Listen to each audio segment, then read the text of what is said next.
Welcome back to another episode of Pushing the Pile. I am JP Acosta. I'm in the host chair today because Mike's a little sick, under the weather. But to have him on in place of Mike, I got the one, the only, Ryan Wilson. Ryan, how you doing?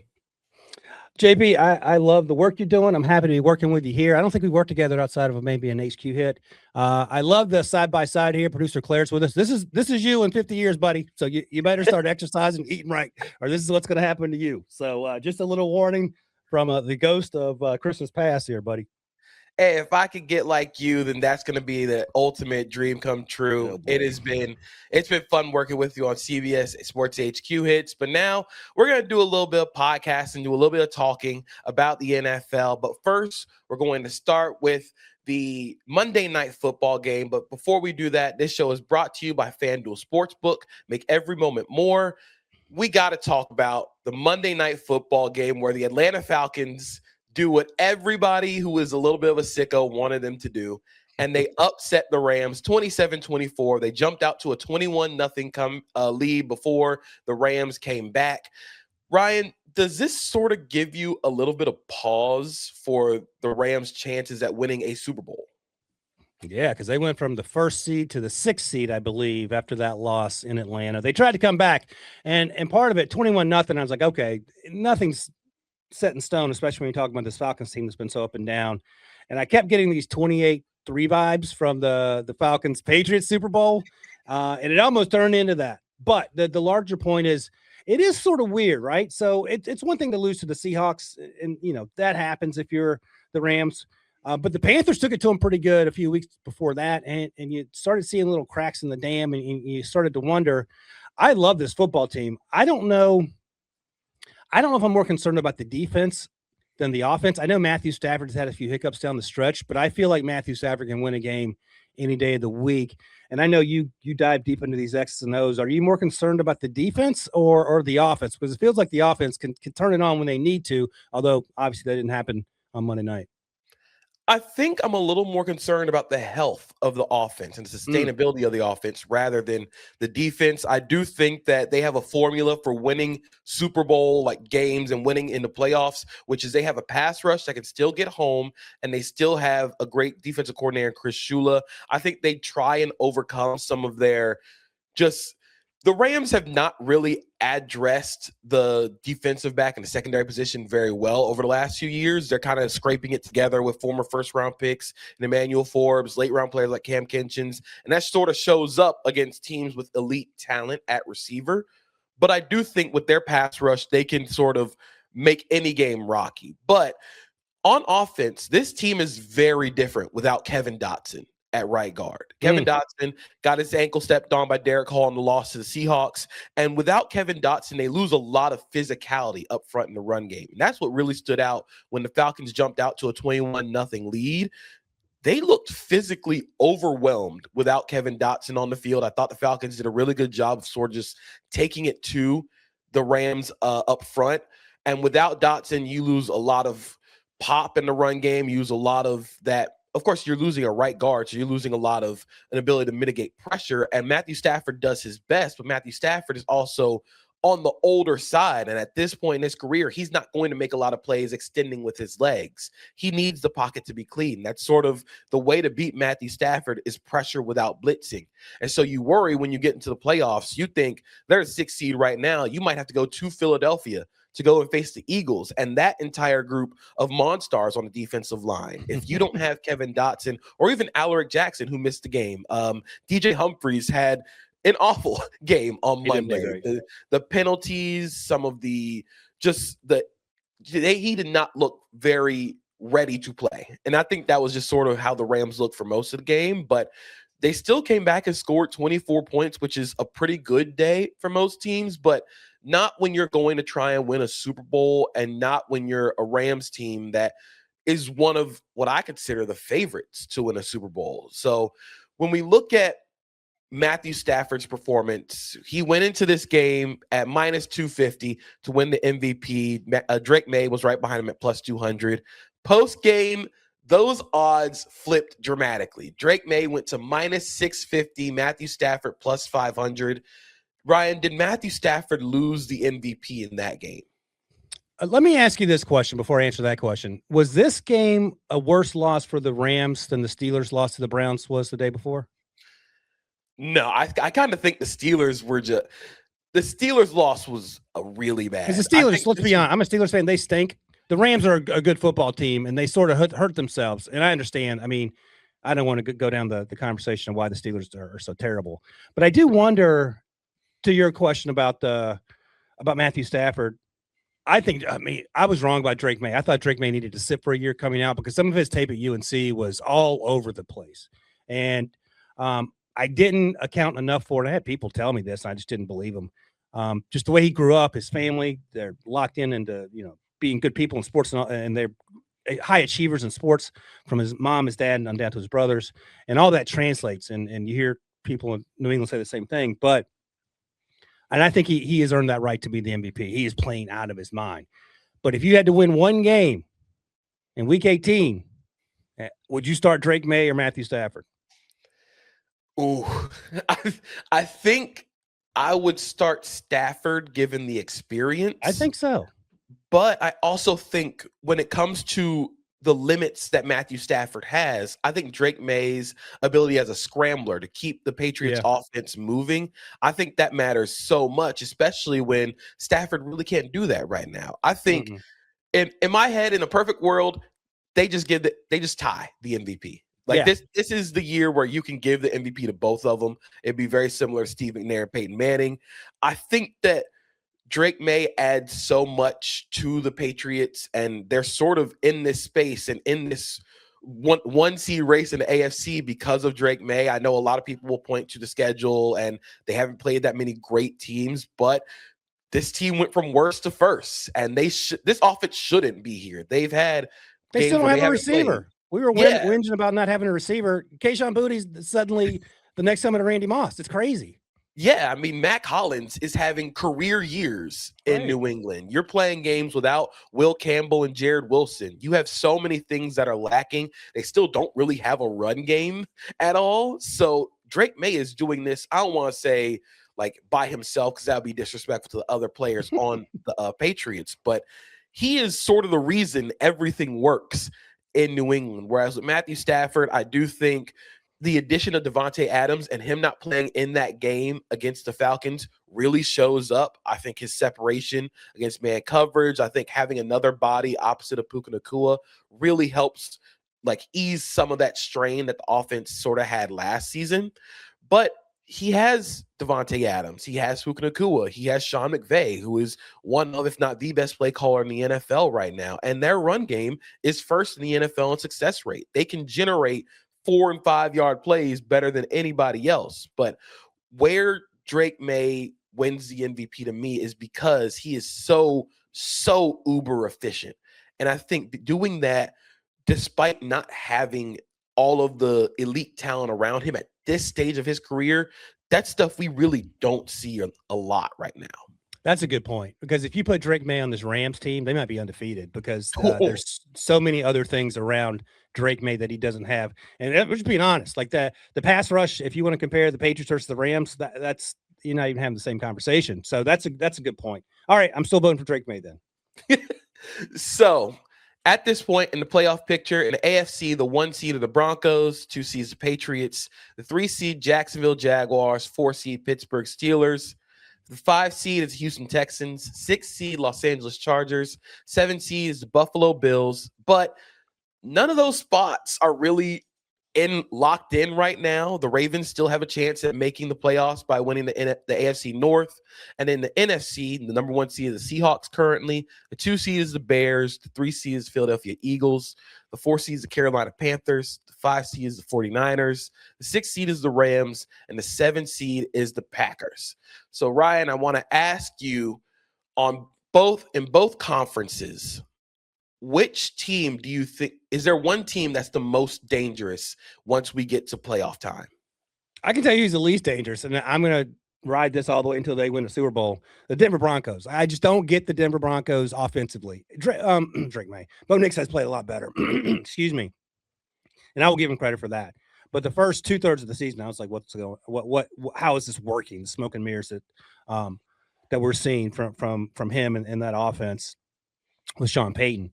The most dangerous team to me, there are two of them in the AFC. It feels like the Patriots we just talked about. But I mean, the Texans, they can win every game 6-0. And I think CJ's playing a little bit better. I think we're going to talk about CJ later. He had the concussion. He had the adjustment period in the post-Bobby Slowick world. And I think it's all starting to come together, getting the rookies involved more, the rookies they drafted. I know Iowa State, the wide receivers there. But that defense, man, those guys roll out of bed, and they're getting 6 sacks. And the back end, one of my favorite players, and I make a note of this because I covered the draft too, is Kamari Lassiter. Kamari Lassiter is in the same conversation as Brian Branch because Kamari ran a 4.6 at his pro day or whatever, and everyone's like, "Oh, you can't take him." I remember watching the tape going, "This guy's playing like a first rounder," and then suddenly someone runs a 4.6, and you're like, "Well, that doesn't make sense." And then you have to tell yourself, "All right, can he play or not?" Clearly, Kamari Lassiter can play. Clearly, Brian Branch can play. Clearly, Kyle Hamilton can play. So that's a case of overthinking it, and I love that he is balling out. So we talked about the Patriots, but I'll say the Texans, in my mind, are incredibly dangerous, especially if that offense can get a few more clicks up on the offensive meter there. So the Broncos, to me, like you said, they're a real interesting team because I think as Bo Nix has grown this season, the Broncos offense has sort of tailed off. And that sort of makes the evaluation of Bo Nix a little bit difficult because Bo Nix has played better at this point in the season than he has in the beginning of the season. But without J.K. Dobbins, their run game has fallen off of a cliff. I also think without Luke Wattenberg, their starting center, that run game has fallen off of a cliff. It is all built around that run game. J.K. Dobbins being able to create explosives on the ground, it sort of mitigates some of the having to throw the ball 40 times a game with Bo Nix. Now Nix has sort of grown into a guy where, like, okay, you could have him throw the ball a little bit. You can have him throw the ball around a little bit. But without that run game, you lose some of that sustainability. And I think they rely on Bo Nix's legs a lot, which is what they're going to have to do come playoff time to just generate anything on the ground. And even with Bo Nix playing well, you still are sort of subject to the I think about the Jaguars game with the sack where he runs out of bounds and then the interception. Like, what are you doing? Right. It's just the boneheaded plays where you worry that you get those plays back to back to back, and in the playoffs, that's what loses you games. That's right. And if they face the Bills, I think the Bills are a little bit of a bad matchup for the Broncos because they don't really you can't shadow Patrick Surtain on somebody if they don't have a wide receiver one. You don't need a Patrick. It's not a bug; it's a feature. Yeah, we're tailor made to beat them because we don't actually have a wide receiver one. So I'm very curious what happens with the Broncos come playoff time. But I do agree with you. The Texans are the most dangerous team in the AFC. I also think the Jaguars, being a little bit biased, they are incredibly dangerous the way the offense is playing right now. And then Josh Hines-Allen is having one of the better finishes to the season of any defender in the NFL. But the Texans, like you said, they wake up in the morning and they are the best defense in the NFL. They walk out onto the field and they don't do a lot of post-snap rotation. They don't do a lot of disguising stuff. They're going to sit in cover 3. They're going to sit in cover 4 and tell you to beat us and tell them to beat you. And if you can't, then they will just tee off on you the entire game. I do think something that's underrated with this Texans team is how good their play has been from the defensive tackle spot. Tommy Togiai has been really good. They've gotten good play from Mario Edwards Jr., which sucks because he just got injured. But they're getting good play from their tackles, which has helped shore up their ground game. And you force teams into playing passing situations against them. And like you said with Kamari Lassiter, one of the things I said when I was scouting him was he plays corner like a linebacker. And I will take that guy every single day of the week. They throw him in the run fits where he's basically hammering running backs on duo. He's such a fun player to watch. But on top of that, you have guys like Kalen Bullock in the backfield at safety who can make plays from anywhere on the field. We know about Derek Stingley Jr. Jalen Petre has played really well this season. They have impact players at every level. And not only that, they have field tilters. They have game tilters at every level of the defense. So they can just go and win games 17-10. And we're going to talk about CJ Stroud later. But when you have the ability to tilt games on defense and then one quarterback and one receiver who can tilt games with big plays, that's going to take you pretty far when you get to playoff time because you have to go and score to beat them. Yeah. A couple things. This is how good this defense is. No one ever in the history of human civilization has said a bad word about the Texans trading up for Will Anderson Jr. Because they traded up and gave him a ton. No one's even thought to mumble a word on the deepest, darkest depths of Twitter. No one has complained about that because he is that good and then some, and it actually absolutely worked out. And I'll rewind quickly and say that I think the Falcons crushed this draft class. James Pierce, I think, leads rookies in sacks. Jalen Walker might be second. Xavier Watts has 5 interceptions. So they did well with that. But the Texans, that Will Anderson trade, at the time, like, this is insane. You get C.J. Stroud, and then you give up all this for Will Anderson Jr. Will Anderson Jr. has probably been more impactful this year than C.J. Stroud has. Yeah, I mean, he has been a defensive player of the year caliber player. I do hope he's a finalist this season. One of the things I said going into like the midseason was Will Anderson Jr. would be a defensive player of the year like candidate if the team was better. And now the team is in the playoffs, so it sort of feels like, hey, man, like you got to put him up there for something. You got to put this Texans defense up there for something.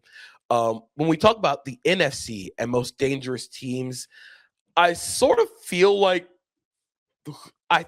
I want to say the Rams still are the dangerous team, but I think they're going to get a bad draw unless the Seahawks win on Saturday and then the Rams win. If the Rams win, they move up to the 5 seed where they play the winner of the NFC South, whoever wins the NFC South. But if they're stuck going to Philly again, I don't really know if I like that for them. But there are a lot of teams where I think about the Bears and the 49ers where like they can score with anybody, but they also have to score with anybody because they give up so many points, and it makes it hard to trust them come playoff time. Yeah, I've been so incredibly impressed with the 49ers holding this thing together with duct tape, essentially. And even if Fred Warner comes back, I don't know how much stock you can put in Fred Warner missing several months with the broken ankle and him being anywhere close to 100% after having already lost Bosa and all the other Michael Williams they lost as well. So I love the story. I have a ton of respect for what Kyle Shanahan and Robert Saleh were able to do this year, but it does feel like they're just running out of time unless Brock Purdy is going to put up 40 every week. Here's what I love Mike McDonald. I love that defense. I love how they get after it. I don't trust Sam Darnold once the calendar flips to January. So that's my concern there, because he can play some high-level football, and then he does some of the Bo Nix stuff you're talking about that just doesn't make sense. Like he's been playing football 10 or 15 minutes in his whole entire life. So that's my only concern with the Seahawks. I feel like the Bears are probably a year away. I mean, I just saw a stat which blows my mind. This is the second game the Eagles have won this year in which Jalen Hurts has not completed a pass in the second half. Like, is that sustainable? I have no idea, but they are the pinnacle of task failed successfully. The Eagles offense. Like I don't know. Like they sort of in the first half of that Bills game, I thought they did a good job creating explosives or trying to attack downfield using play action. And then in the second half, they were like, I don't want to do any of that anymore. They never put together 60 minutes of good offensive play. But when you have the defense that they do, I think their offense sort of just goes, hey, if we score 10 points, we don't need to score anything else. We can just go ahead and like sit on this ball and sort of park the bus and ride this defense to a win. But I worry come to the playoffs, like you're going to need some sort of offense of flow. You're going to need some juice offensively. And I just don't think this offensive line has juice this year. I think that's the biggest reason why this Eagles offense is falling apart. They can't just physically overwhelm teams up front. And especially with Landon Dickerson, looks like he's still nowhere near 100%. I don't think he's been anywhere near 100% at all this season. Cam Jurgens playing through injury. Tyler Steen hasn't been that great. You're missing Lane Johnson. It just feels like everything is sort of rocky right now with the Eagles offensive line, and that sort of takes an effect on everything else. But when you have the defense that they do, when you have guys that you can rotate on and off the field on the defensive line, they just crush teams on that side of the ball. And I think that when we get to the playoffs, that's going to be their formula. If you're going to win football games, it has to be up front. Let me ask you this. I'm not trying to make this a hot take, but I watch a lot of Bills games because I live in Central New York, and it's a big thing around here. This team feels different this year. Josh Allen feels different in that it feels like the weight of the world is on his shoulders and he's not being as successful as he wants to be. The offensive line is as healthy as it's been. I don't think anyone's injured. You can correct me if I'm wrong. They still struggle with wide receivers like you talked about. Is this window sort of closing? Because guys are getting old on defense. This Bills team feels like the Chiefs team we saw last year. Oh, good where everything that they have done since trading Stephon Diggs has tried to formulate this offense where they can lean on the run game, they can lean on explosives and play action and let their superstar quarterback be a superstar quarterback. But the problem with that is you get the 2024, 2025 version of the Chiefs where everything is so strained because you can't create explosives without Josh Allen holding on to the ball for 7 seconds. Right. Like everything feels so constrained with this offense where they're not creating explosives. They're not building big plays. A lot of it is through their tight ends. And Dalton Kincaid has been pretty good this year, but he's also missed time due to injury. And they lean a lot on the run game and then Josh Allen crazy plays to go and win the game. Like, I don't know if that's sustainable enough, especially with a defense that I don't think is sustainable enough to consistently slow down like NFL caliber offenses, like quality playoff team offenses. It feels like they have to go and win a shootout every single game. And that puts a lot of stress on an offense that, like sometimes Josh Allen can go supernova, but you really don't. Your best deep threat is Brandon Cooks. And I don't know how well Brandon Cooks will play when we get to the playoffs. And you have to rely on Brandon Cooks a lot more at this stage of his career. Yeah, no, that makes sense. This Keon Coleman thing drives me crazy, man. I understand that he's young. I know Bills fans are frustrated because he was never going to be sort of a prototypical deep threat. But whatever you're doing, quit doing it and start playing football and catching the football. It got to be infuriating if you're Brandon Beane and probably Josh Allen too. Exactly. So we're going to come back with the tier list for every Week 18 game based on watchability, but we'll be back right after the break. When you need your sports news all the time, we've got breaking news to bring to you. CBS Sports HQ gives you a snapshot of all the sports that matter to you. When you need your sports in a snap, find it on CBS Sports HQ, streaming free anywhere you are. So, Ryan, what we do on Pushing the Pile, every Tuesday, we'll have tier lists where we'll put in tiers teams that we think can win the Super Bowl, teams that are in position for a first-round pick. This week, I tier listed every game of the Week 18 slate based on watchability. Which games should you have on your TV screen? Which games should you sort of click on and off of on Red Zone or if you have League Pass?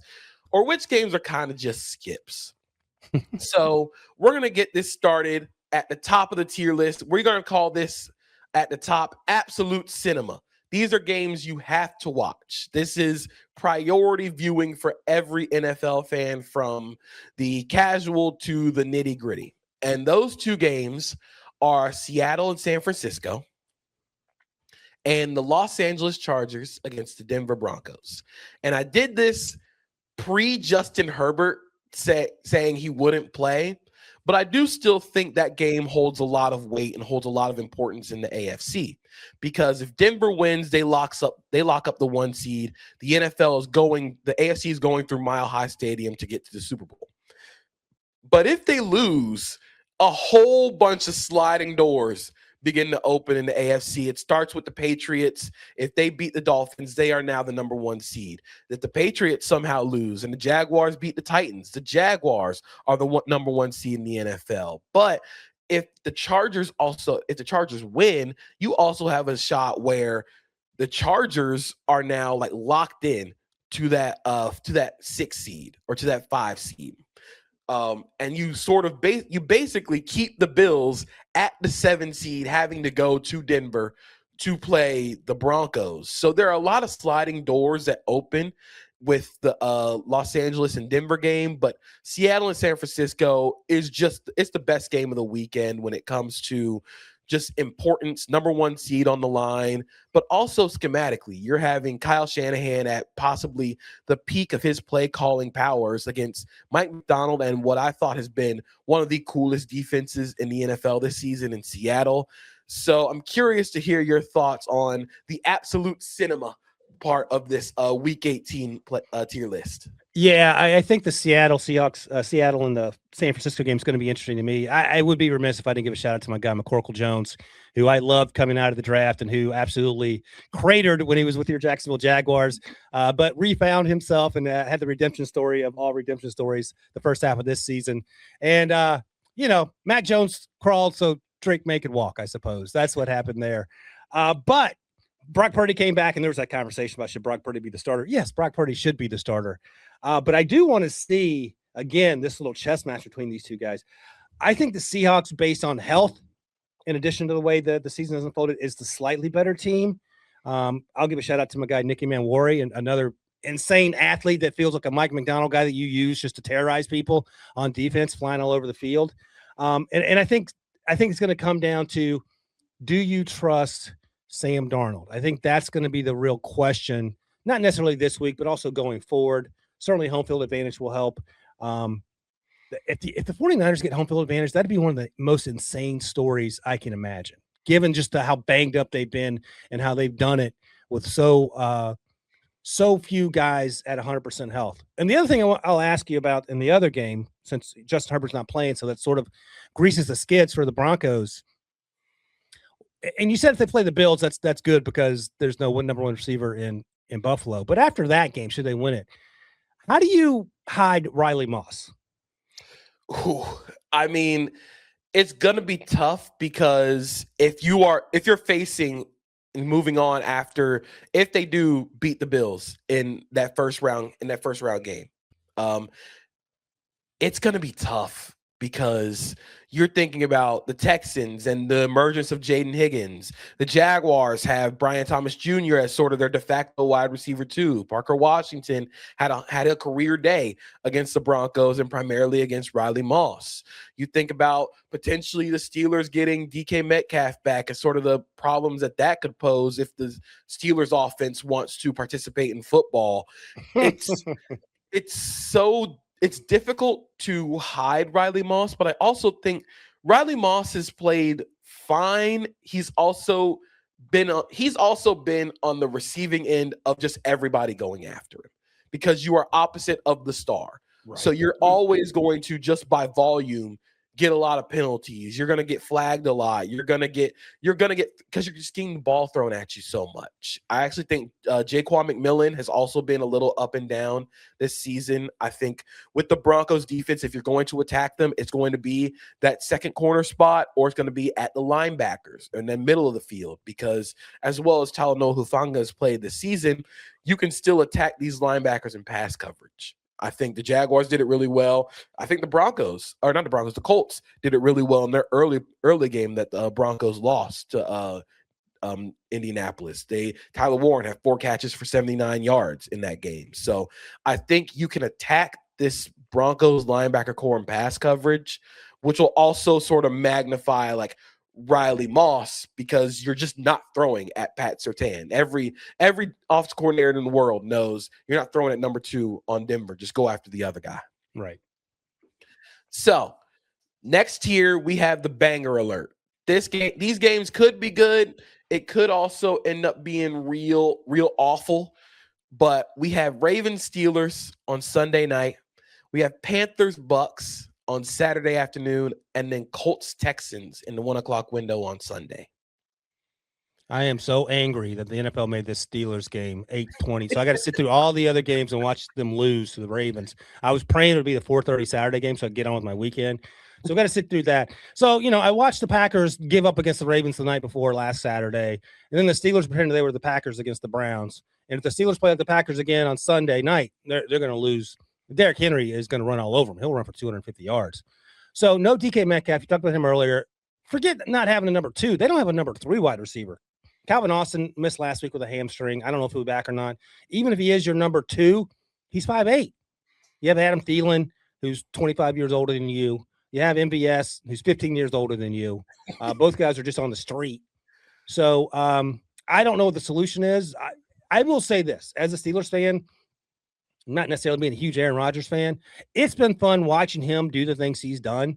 He's an angrier version of Phillip Rivers in terms of knowing exactly what to do and not with the dadgummit part of it. But it's been fun. And unlike Phillip Rivers, he can throw the ball 60 yards down the field. So that part has been fun. The defense has been frustrating, but that's par for the course.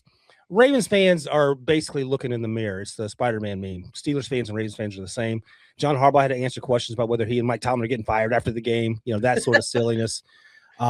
So I'm angry about that. I don't expect the Steelers to win. If they do win, let me ask you this. You're a Jaguars fan, so you've been through some downtimes. Is there any solace in going 9-8 every year and losing in the first round of the playoffs, or do you want some downtimes for the possibility of making a deep playoff run? As a Jaguars fan who has been at the bottom for basically my entire life, I've seen maybe 4 winning seasons as a Jaguars fan. Okay, so you can speak on this. Yeah, I would much rather go 9-8. Okay, and give yourself a shot at winning the Super Bowl. I know that there's a lot of stuff that has to break right for the Steelers to win the Super Bowl, but you're at least getting into the dance. You're getting there. The problem with the Steelers is they get to the dance every year and think they can come back the next year as the same person. Yeah, that's right. And come back as the same team. And while everybody else is changing around them, they remain the same.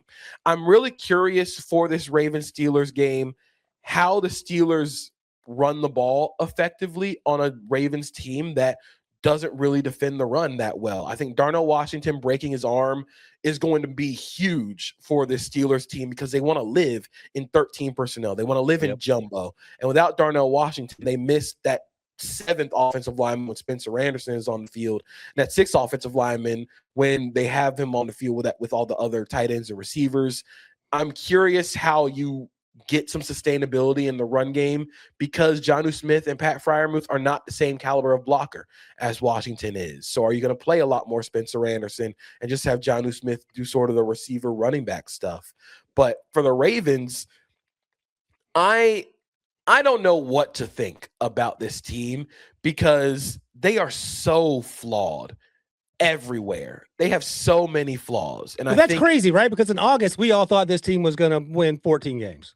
Oh yeah, I thought this team could be a Super Bowl winner before the season, but they lose Nnamdi Madubuike, and that sort of creates this precipitous drop off of the face of the map for this defensive line that really can't generate pass rush without blitzing. And because you have to blitz so much, there's always going to be a coverage bust in a Ravens game. You're always going to watch a Ravens game, and somebody's going to be wide open because they just don't communicate that well. But as long as Lamar Jackson is healthy and is playing in a game, I can't really say that they're out of it because that's how good he is. And I think Todd Monken learned his lesson against the Packers, which is if Derrick Henry is running well early, just keep giving him the ball because Derrick Henry is built for December and January football. He is built for moments like this where your quarterback isn't necessarily that healthy. Your quarterback you're not really moving the ball as a passing team. Just give the ball to Derrick Henry and grind out those games. Grind it out, let Lamar sort of take a backseat as a runner and just let Derrick Henry sort of grind out these games. Yeah, it's funny you talk about Derrick Henry because, he's been up and down this year, got up to the strong start, then had the fumbling issues, which is a weird thing. But Rand Carthon, who I did the podcast with, was a Titan GM when Derrick was there for 1 year, said, don't let Derrick get to his 5th step. And I think that's exactly right because after that, it's a wrap. Linebackers and safeties are not trying to get in front of that. And even if you do, you're just going to bounce off of them. He's like the highest wasted running back that I can remember off the top of my head. And it doesn't seem like going low works. It's almost like when people try to tackle Darnell Washington, except Darnell Washington isn't as fleet of foot. It's an impossible task. And 5th step, that's a wrap. It's going to be it's going to be in the end zone. So Steelers been not great against the run this year. So I don't know if that's magically going to change. I don't suspect it will. And it is interesting that the Ravens move on from Odafe Owe and he gets 5 sacks, and 5 snaps essentially for the Chargers. But he's more of a situational pass rusher there. They have a ton of issues which just don't make sense when you look back 3 or 4 months heading into the season, but here we are. Let me ask you, do you think it makes more sense to start Snoop over Lamar? I don't think so. It's a must-win, do-or-die game. I'm going to go out with my $250 million quarterback, who is one of the best quarterbacks in the NFL. I think that you I understand riding the hot hand of Snoop Huntley, but when Lamar is in the game, you have to defend the Ravens different. You have to account for Lamar's gravity as a runner and his ability with his legs. And I also think that Todd Monken calls the game differently with Lamar Jackson in the game versus Snoop Huntley. There's a lot more downfield passing with the Ravens with Lamar Jackson on the field, and that's mainly because he can use his legs to buy time. They don't run quick game. They don't have quick game receivers. They don't have we're going to throw a slant and just try and get some easy offense going. They have, we're going to get the ball 30, 40 yards downfield, and our quick game is the run game. So if they can get that run game / quick game going, I think they'll be able to create some explosives. I think this could be a big Isaiah Likely game, but I never know with Ravens Steelers. You think you might know something and you don't, but I'm very curious what happens in that game. I think Panthers Bucks is low key like really fun in like a very like, I'm sort of morbidly curious about that game, like because neither team should be here. The idea of the Panthers winning the NFC South is still sort of like breaking my brain because they got beat by 40 by the Patriots earlier this season. But it's a testament to Dave Canales and what they're building. But the Bucks, this feels like the last like chance for Todd Bowles to get this thing right. I think you're right. It feels like the Buccaneers are way more disappointing than the Steelers because of the expectations. Not the Rams aren't as disappointing as the Buccaneers, but they're peeking their head in the door with some of the weird losses down the stretch. But the Buccaneers, by and large, have been the most disappointing, hard to figure out team. Maybe you throw the Ravens in there, but I just don't know what happened. I mean, I know Baker's banged up. They've had some guys injured. Emeka Ibuka's fallen off the second half of the season. But, man, it looked, to your point, like Todd Bowles needs to be yelling and screaming and cursing more, it sounds like, because it's not getting through. Yeah, I mean, when you look at the Bucs offense, I think there's a lot of distrust. I don't think the quarterback trusts his offensive line. I don't think the offensive coordinator trusts his offensive line. I don't think the offensive coordinator trusts his quarterback. I don't think the quarterback trusts the coordinator. I don't think the quarterback trusts the receivers outside of Mike Evans. So with all this distrust, it feels like Baker Mayfield plus the injury, it just feels like he's playing so tight. Yeah. And he's not playing with the same amount of just confidence that he was in the beginning of the season. Part of that could be due to the injury, and that's sort of the issue with Baker Mayfield having to scramble as much as he did in the beginning part of the season to just keep this offense sustainable, which is his body's going to break down. But I don't think I just think he's generally been inaccurate over the last couple of months, and that has sunk this team. But I also think the timing has just been off for Baker Mayfield. One of the interceptions he threw against the Dolphins, I think it was the first one, to Jason Marshall. They're running Tampa 2, and he has the post to Jalen McMillan. It's where you should throw the ball, but he bails out of the clean pocket and waits for a little bit to throw the ball, and it gives Jason Marshall enough time to come back and make a play on it. It just feels like he's trying to compensate for not having Tristan Wirfs or not having the elite offensive line like he did last year, when you don't really I don't think the Bucs offensive line has been fantastic like it was last year, but I think it's been passable. Now you you create a lot more issues with the way that Baker scrambles than you think you should because of all the scrambling, because of all the plays outside the pocket, and it's sort of just tanked this Bucs offense. Yeah, it's sort of the fine line between Josh Allen ball and Baker Mayfield ball at his best, even Lamar to some degree, to doing things that you shouldn't do. Forget about being a 10-year vet, but someone who's, freshman year high school football. Like, there are things you don't do, but sometimes you feel like you have to do them in order to save the season, just compounds things, and then the snowball is out of control going down the mountain there. So let's get to this fun on red zone tier. These are the games that I think will be, like it says, fun on red zone. You catch it sometimes. Maybe if you have league pass, this is one of your 4 games. Like, you just have this one like on silent, and you're sort of watching while the big game is on with the audio. And this is Browns Bengals, Titans Jaguars, Packers Vikings, and Lions Bears. And I think these are all fun games for different reasons. I think Lions Bears, if you just want I don't want to say like empty calorie like offense. I think is I don't think it's like empty calorie offense, but I do think both these teams could put up a lot of points in this game, especially like if the Bears end up sort of just sitting everybody because they're already locked into a playoff spot. Like you could see a lot of points there. I think the Packers are locked into the 7 seed, so they might sit a lot of people, but this gives you a chance to watch Malik Willis again. The Jaguars have a chance to lock up the AFC South. If they win a division, but Cam Ward has played really well lately. And then Browns Bengals, for obvious reasons, Myles Garrett is 1 sack away from breaking the record, and he has to do it against Joe Burrow and this Bengals offensive line. So if there's any game that I have on my quad box outside of the Jaguars, when Browns Bengals is going to be on there. Yeah, Myles Garrett might get the sack record pregame. I mean, that's just you know, it's funny. After the game last week when they beat the Steelers, he said, yeah, I think they were too focused on me and didn't focus on winning. I said, well, had they not focused on you, they would have lost a lot sooner than had going down to the wire there. And shout out to Denzel Ward, who said, why are you guys throwing at me 3 times in a row? Also a fair question.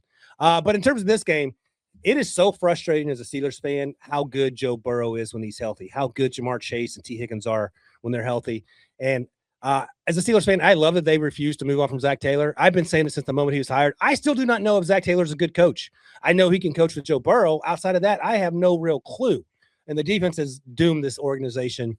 And you can go on the list of why. Couple things. So, sure played okay in the Steelers game. Pretty good in the first half. Had some pretty bad interceptions. Right now they're the 6th seed, so they're not going to get a quarterback in the first round unless they trade up because they have the other first round pick from the Travis Hunter deal. So then you're rolling with Dylan Gabriel and Shadur Sanders. I want to see what that looks like. Cam Ward, to your point, gets better each and every week, and it's hard sometimes to tell because the Titans have been so bad. But IU Minor's showing up, DK's showing up.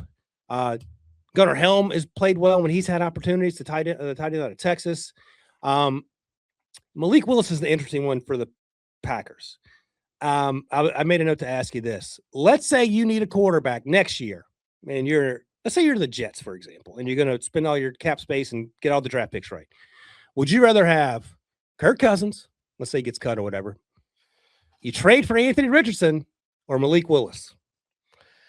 Oh, man. I'm going to say you get Malik Willis. Yes. I think it's, if I had to rank them, it's Willis, Richardson, Cousins. I think Richardson might be a little bit too much of a swing, especially in this hypothetical, you're keeping this coaching staff around. That is a little bit too much of a swing for a coaching staff that already feels like it's on a little bit of unsafe ground. Yeah. But Malik Willis and what he's become in Green Bay, like he is a quality spot starter. He is a guy that can come in and he can win you games. And it feels like his process has become a lot slower. It looks like we say a lot like the game is slowed down for guys, and it sort of is a testament to football and development not being linear. Not everybody is going to grow at the same pace as like Andrew Luck or all of the instant like elite quarterbacks. Like development, if there's anything that we've learned from all of the QB reclamation projects that have worked out over the last couple of years, it's that development isn't linear. It's that everybody's time they need to become what they are now is going to be at a different path. And whether that means you move on from them and they go on to be great in different areas or different teams, or you stay locked in with them, like everybody's path is very different. And I think Willis becoming this with the Packers is really cool. I hope he gets a bag this offseason to be someone's like bridge starter. And, like it could be the Jets, could be the Raiders. I feel like there's one team that's going to really like throw some money at Malik Willis and say like, let's go ride a Malik Willis train. I kind of think it's the Browns. And the other thing that you have to get right, and I'm glad you mentioned the Browns, you have to get the play caller right, because I think Matt LaFleur had a lot to do with Malik's success or transformation or growth, whatever you want to say. Malik obviously had a lot to do with it. But he was a 3rd-round pick. He got drafted a couple rounds after a lot of people, himself included, probably thought he was going to. The other thing is, you talk about growth not being linear and the game slowing down for guys. I felt like the game sped up for Justin Fields. he is so wholly, completely different than the quarterback he was coming out of Ohio State, and I don't know the reasons why. But the idea of perhaps the Browns thinking about Malik Willis if they keep Kevin Stefanski around, that's something I could get behind, because Stefanski, with all the other stuff that he has to deal with in Cleveland, is really good at putting guys in position to have success. And they can get back to leaning on the run game. That could be an interesting situation. Yeah, I think it makes a lot of sense for the Browns if they want to bring somebody in that's a little bit more of a vet than 2 second-year quarterbacks who you don't really know if you have a lot of trust in. Right. Like I could see them rolling with Shador in 2026 if they just don't want to spend the capital on a quarterback and spend everything else on everybody else in every other position they need to make sure that this offense and this defense is super ready for a quarterback in 2027. But you gotta bring in a vet eventually. You got to bring in somebody with a little bit more of a veteran presence, and Willis make a lot of sense there. Yeah, they brought in Joe Flacco and Kenny Pickett and kicked him right out. So next tier is fun for draft reasons. If you are a draft fan, these are the games that you live for, and they are Cowboys, Giants, Saints, Falcons, and Chiefs, Raiders. Currently, the only two teams with the chance with the number one overall pick are the Giants and the Raiders. The Raiders currently have the inside track because the Giants just beat them on Sunday. I am so fascinated by what happens in Saints Falcons because it also directly ties into Panthers Bucks. Yeah, absolutely. And that could determine even if the Bucks should still win it if they lose, I think. Is that right? If the Saints end up beating the Falcons the next day. I think if the Panthers lose to the Bucks, they can still get in if the Falcons win. That's what it is. Thank you. Yeah. So by the way, get in on technicality. Credit to Tyler Shuck, man. I wasn't a huge Tyler Shuck guy coming out of Louisville. He was older. I thought he was okay as a pocket passer. He's taken the reins and run with it. And it feels like he's going to be their guy going forward. And they keep winning games. They currently have the 8th overall pick, so they're not even in a position to take a quarterback. He's also Kellen Moore's guy. Kellen Moore drafted him in his first year there. I was thinking about going back. I may still do this, writing a story about the times in like the last 2 weeks of the regular season where bad teams have won games and screwed themselves out of the top-ish picks to get a quarterback and see how it's played out. It doesn't matter for the Giants because they have Jackson Dart. And they sort of screwed themselves last year out of the first pick, ended up with Abdul Carter, and then traded back up for Jackson Dart.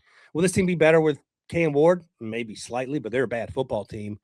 The most Raiders thing ever would be beating the Chiefs. Like that would be the most Raiders thing ever. And, they'll win like 9-7, and then they'll be exactly where they were 3 weeks ago on the outside looking in.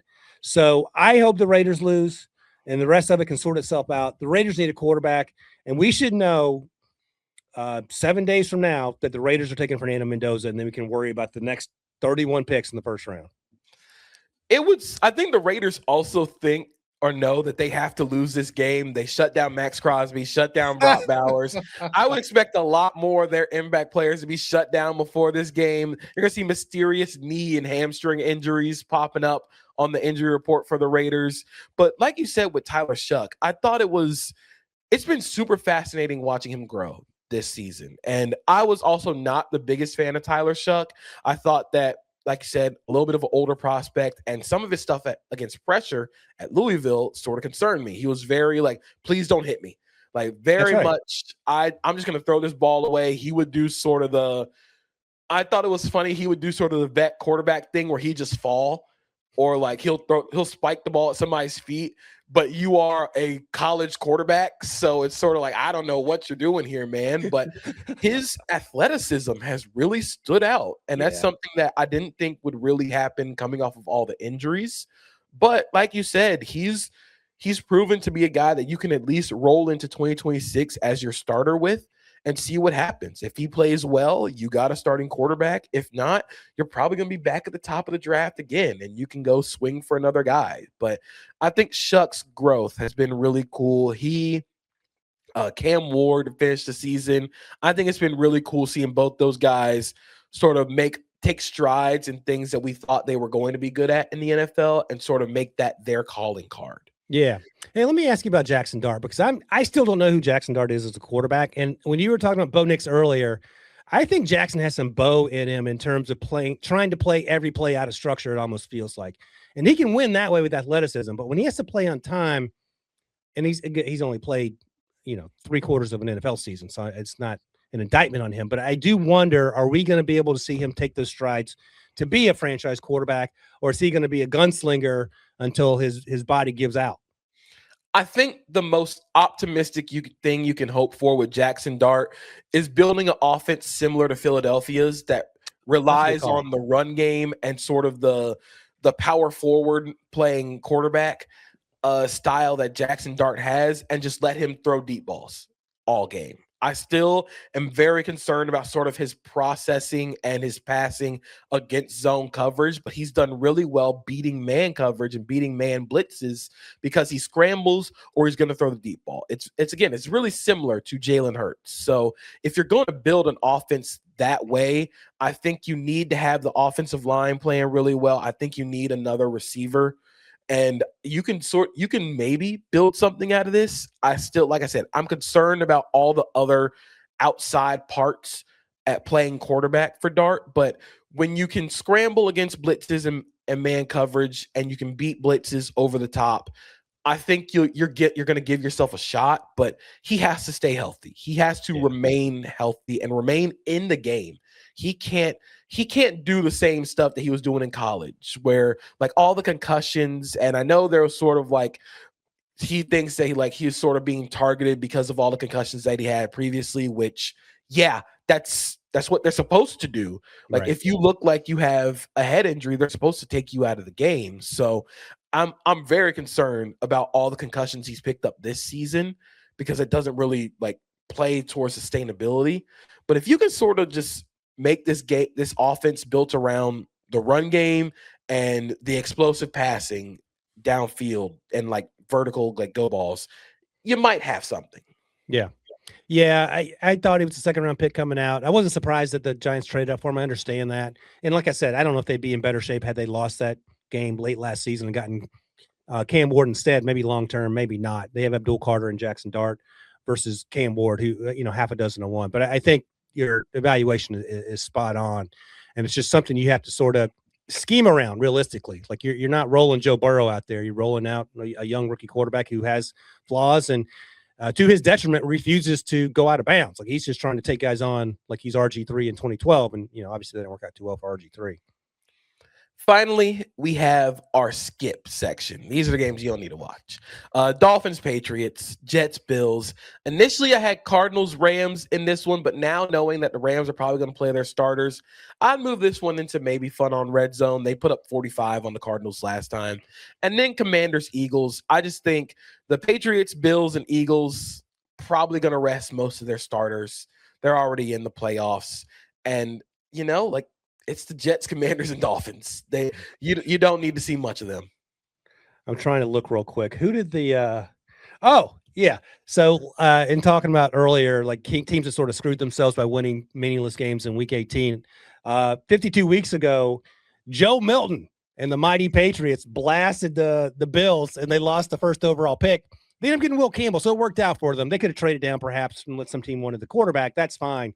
But that's just an example of that's sort of the unforeseen fun part of these skip games. Like maybe you get a Joe Milton situation. That was literally the best game Joe Milton has ever played at any level going back to Pee Wee football, because I was so frustrated watching him in Michigan and Tennessee. I was like, it's insane to me that this guy can't put it together. But he parlayed that into getting traded to the Cowboys. So that's sort of what you have to hope for. You get to see another afternoon of Quinn Ewers. He got a little bit better last week. Is he going to be the answer there? I don't know. But you're larger. Under no circumstances, even at gunpoint, am I watching the Jets anymore this year? It is unfair. And I've seen way more Jacoby Brissett than I need to see at this point. He's better than Kyler, so that's the other question. I want to throw Kyler in the conversation for potential trades. But yeah, I think by and large, unless there's some out of nowhere performance, I am quite comfortable passing on all four of these games. Yeah, these are games you don't need to watch. You know who's going to win. You don't need to see much of it, and we'll go into the playoffs a little bit on the good side instead of watching these games. But that is our tier list. When we get back from break, we're going to go into JP's playbook and Ryan's top 5 teams that should draft a quarterback. Stay tuned. This isn't just combat. it's cinema. Ready or not, here I come. Let's go! Are you not entertained? The new home of UFC, Paramount Plus. So we're going to open up JP's playbook today. And the first play that we have in here is a motion that the Niners are using in their offense that I thought has been really fascinating. And Kyle Juszczyk was asked about it after the Sunday Night Football game win.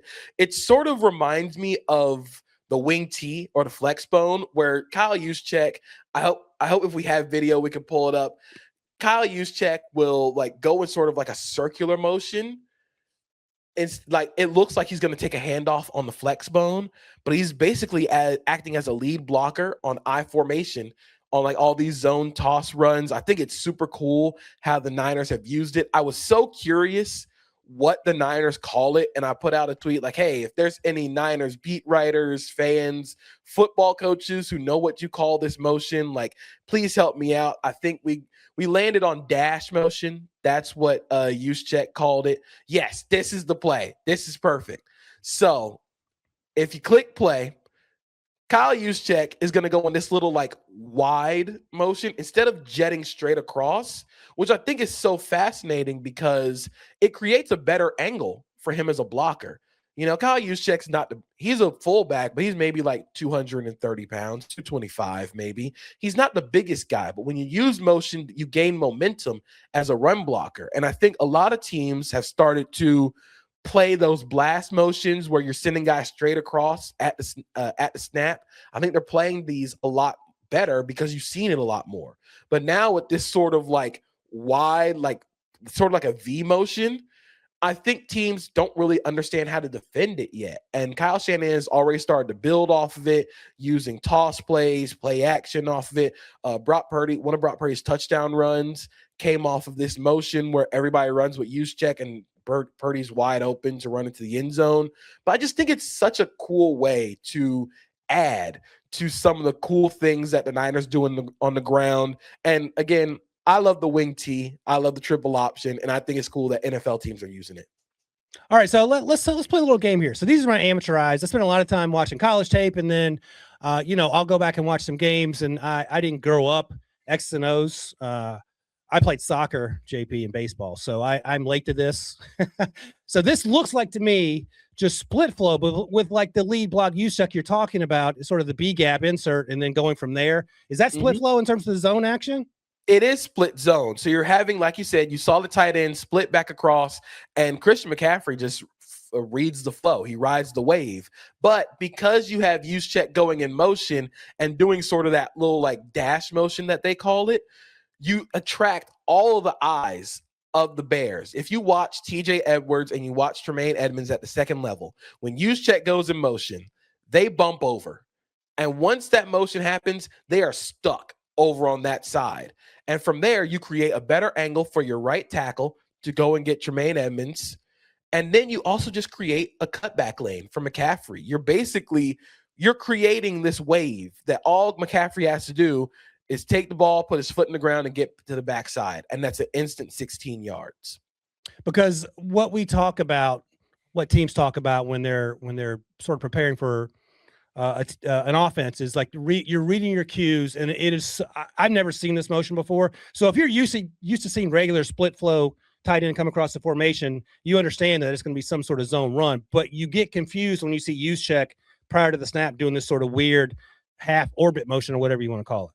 Yeah, it's also because you've seen jet motion before. You've seen them go straight across. Every team knows how to defend jet motion. And every team knows what the Niners' cues are with jet motion. They're going to try and bring somebody back across. But with this dash motion, it looks different. And I think that teams don't really understand what to do with it because You're sort of creating, like you said, if you stop it at the midpoint section when Juszczyk is going across, right there, it's I formation. You can truly, you can split them back right here. It's an I formation run. You could split Juszczyk back across. You can run play action off of it. There's so many different things you can do off of this motion. I actually think they ran a toss play using like Juszczyk going in that dash motion, but he doesn't go all the way across. He comes back and returns and is basically the lead blocker on a toss play. And I think they just hammer linebackers all the time. I think Kyle Shanahan is the biggest reason why linebacker play hasn't been that great in the NFL, because it's so hard to play linebacker against Kyle Shanahan and all the things he's going to throw at you. Yeah, that was good. That was a good one. So my next play, we've been talking about CJ Stroud and how we're going to get to him. I think CJ Stroud and what he's done post-injury has been really cool, because they're letting it fly. And off play action, CJ Stroud is averaging 10.3 air yards per attempt since coming back from injury. I think that sort of has helped them create some explosives in the offense. And the touchdown to Jalen Noel is a really great example of how they've sort of mitigated their pass protection issues a little bit and also still allowed themselves to be explosive. So if we can pull it up, this is a really great design by Nick Caley, who I think had a really good beat on everything the Chargers wanted to do. So the Chargers are in what's cover 6 or quarter halves. But to the Nico Collins side, they're playing quarters, meaning that backside corner has Nico Collins one-on-one. Essentially, if he runs vertical at you, you're matching him. But because the safety has no cue, once Xavier Hutchinson goes in motion, he can sort of double on Nico Collins because it's Nico Collins. You don't want to leave your corner one-on-one with Nico Collins. But because they're playing cover 2 to the other side, that backside safety has no help to that deep half. He's playing his hash mark to sideline, thinking, I have to break on everything outbreaking. I have to help on that, expecting his help to come from that backside deep quarter safety. But because that never happens, you have an explosive over the top to Jalen Noel, who I thought was an awesome receiver coming out of Iowa State. I think if you get him involved more, you just instantly generate more explosives. But what I think has been really cool with this play is CJ Stroud throws a beautiful ball as under pressure, because that's sort of what the Texans do. But I do also think having the guard pull and the play action and sort of Xavier Hutchinson sort of half like blocking them, releasing into the flat, I think it's a great way to create max protection. I think the Lions did it last year against the Vikings and some of Brian Flores' pressures. They would motion Tim Patrick across, but at the snap, he'd just be an extra blocker. And that's how they would wad up all those mugged up looks that the Vikings would throw at teams. But CJ Stroud and the Texans, when they max protect, they can go downfield and attack against defenses. And I think it's helped them sort of find a flow, or at least an identity on offense. So I think it's really cool. And I think it's sort of helping sort of why the Texans could be the most dangerous team in the AFC. Yeah. So when I saw this, I thought initially it was cover 2, but you said cover 6 to the bottom of the field there. So all CJ's reading is that safety to the near side, and once he drives on Nico, that's a wrap.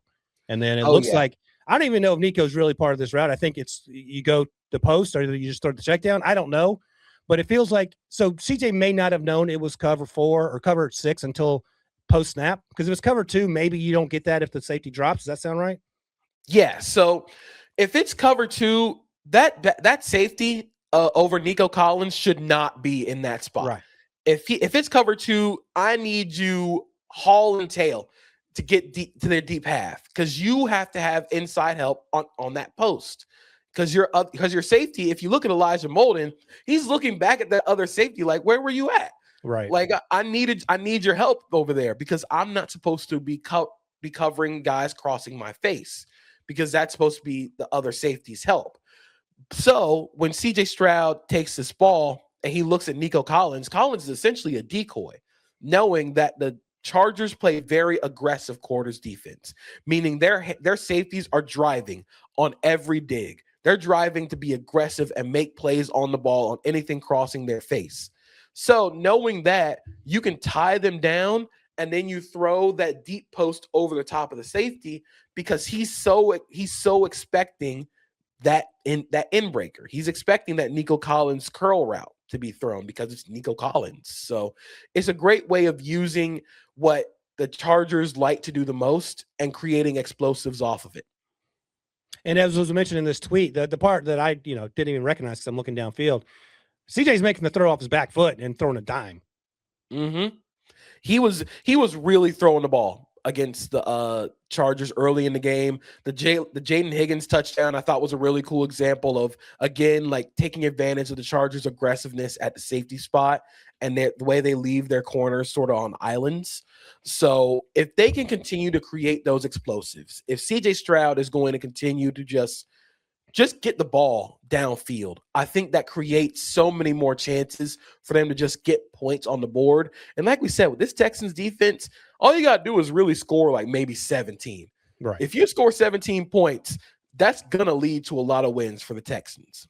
And by the way, this goes back to your other point about Baker trying to do too much. This doesn't have to be complicated. You're literally reading one player, throwing the ball into space, and the protection held up long enough. And I understand Baker's got to run around and try to make stuff out of things that aren't working at times. But if you get it dialed in right, it can simplify your life, and it's not complicated.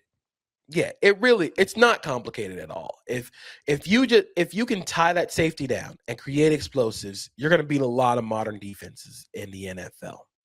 But that was the playbook. That was the playbook this week. I thought there were some really cool plays. So it was really fun getting to watch it. But now we have, Ryan, your top 5 teams that should draft a quarterback. Yeah, I don't even know if this is controversial. The first two aren't. The Jets had the first, the Raiders had the first overall pick. They need a quarterback. We just talked about that. The Jets currently at number 3, and they have a ton of picks this year and next year. I'll ask you this before I move on. The Jets currently have the 3rd overall pick. Would you trade up? Would you give up one of your second-round picks to go from 3 to 2 to get Dante Moore or Ty Simpson, whoever isn't named Fernando Mendoza, to keep another team from leapfrogging you? Is that worth a second-round pick on a team that has 50 needs? I don't think so, because I largely don't think there's going to be another team with enough capital to trade up and beat the Jets to that number 2 overall pick. I think the Giants are probably going to stand pat there. I think because the Browns are sort of sitting at the 6th pick, I sort of think they might roll with Shador, or like we said, kick the tires on Malik Willis. Yeah. Because they don't really, if we're comparing picks, like between the Jets and the Browns, the Jets have the 3rd overall pick and the 18th overall pick. The Browns have the 6th, and at this point, they have the 27th, according to Take-a-thon. They don't have the capital. They don't have the volume that the Jets do. So I think they might end up just standing pat because they still have to address offensive line. They need receiver help. Yep. I think they're going to end up not trading up and trying to go get the guy. But the Jets, I think they're kind of in a great spot of, we know the Giants don't need a quarterback. We can sit, and whoever the Raiders draft at 1, we'll take whichever guy is left. Yeah. We'll see if Ty Simpson or Dante Moore decide to come back, because that'll really complicate matters for some of these teams. By the way, I know you're curious, JP. My latest mock draft came out on Monday, and I had the Browns taking Carnell Tate at 6. I don't know how deep down in the rabbit hole you are on the college guys just yet. I love Carnell Tate. And then when's their next pick? 28. Excuse me. I'm getting choked up. I'm so excited about this. Carter Smith, the left tackle for Indiana, who I think is as solid a player as it comes to left tackle. He's not going to wow you with sexy left tackle play, but those are 2 huge needs. So I don't know if that suddenly makes them better if they're going to roll with Shador or Dylan or Malik, but that's where I went. All right, here's a little curveball for you. Picking number 5, the Arizona Cardinals. They're taking a quarterback. It feels like, right? Yeah, I think they have to. I think the Kyler experience is sort of just done. Ugh. I think both sides are sort of ready to amicably, part ways. Now, who trades for Kyler is going to be a much different market, because Kyler sort of fits in like one very specific offense that I don't think anybody else is really running right now. But the Cardinals can't trot Jacoby Brissett out there again. It would be unfair to Jacoby. Yeah, like it'd be unfair to Jacoby to keep trotting him out there. So I think they're in a spot where they do need a quarterback, but given the way this quarterback class is shaping up, like you said, if Ty Simpson or Dante Moore come back, you're kind of the odd man out. That's right. Absolutely. Next up there with the graphic made by Claire. Thank you, Claire. Cleveland Browns. We just talked about them. They're currently at 6. So, and then 18, I think is what you said a moment ago, or no, 27. The Jacksonville Jaguars got the best of that one. So we talked about it. Maybe they roll with the 2 rookies they drafted in the 3rd and 5th round. Maybe they go out and get a Malik Willis or someone else. But it doesn't feel like they're in position to not only draft a quarterback, because there's not going to be anyone there at 6, but to give up draft capital, given all their other needs, to go out and get a quarterback. Yeah, it just feels like with the win against the Steelers sort of put them in a really tough spot to where, like, they're going to have to kick the tires on a vet bridge quarterback situation. They're going to have to play Shedeur Sanders again or Dylan Gabriel again. But, you know, you kind of, again, you're sitting at 6th pick right now. You're sort of, again, the odd man out. And in this draft class where there's not a lot of, if there's maybe 2 or 3 quarterbacks, maybe 2, depending on if either of those guys, like we said, even enter the draft, you're sort of stuck unless you trade the house to move up. And at that point, is trading for a quarterback with the way that this offense looks outside of the quarterback is mortgaging all your 1st round picks this year for the quarterback. Is that something that really makes sense?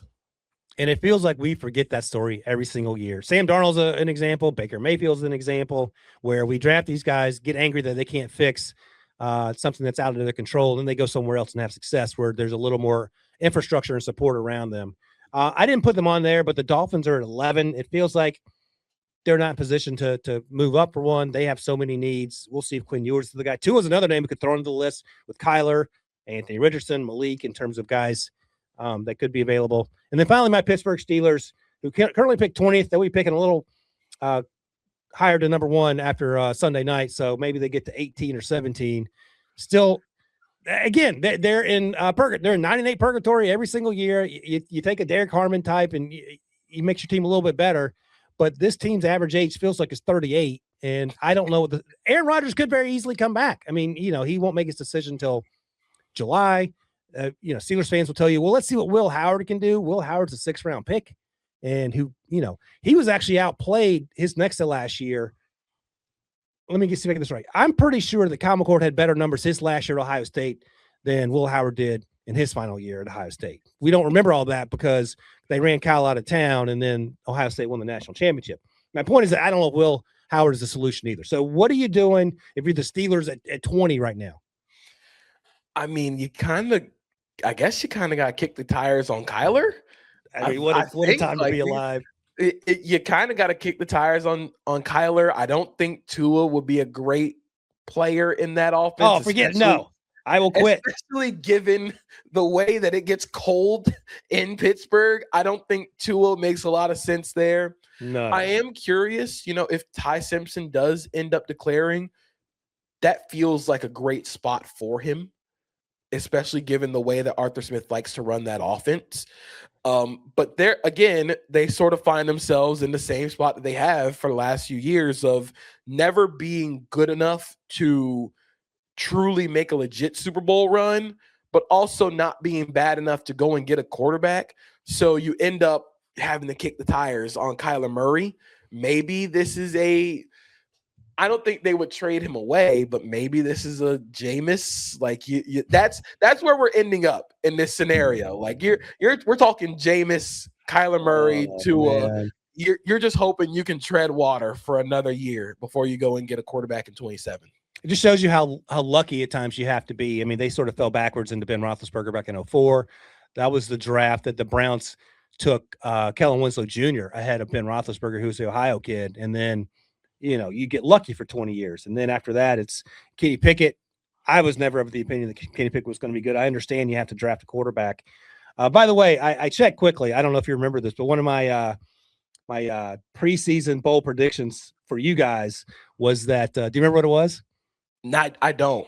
It was Dylan Gabriel and Shedeur Sanders would throw for more yards than Aaron Rodgers. Oh, I do remember that. Aaron won by 1,000, so I missed that one. But it was closer than I thought it might be. It was closer. Like it was a little bit close, you know. Like we're still getting there. We maybe they'll combine to throw for 1,000 yards against the Bengals. Fingers With that crossed. defense, they might. Yeah, you never know. Never say never. We got one more week. Let's go. But that is it for us at Pushing the Pile. Thank you, Ryan, for stepping in on a little bit of short notice. We will be back Friday with our game prediction and previews. Mike and I will be back. But until then, keep pushing.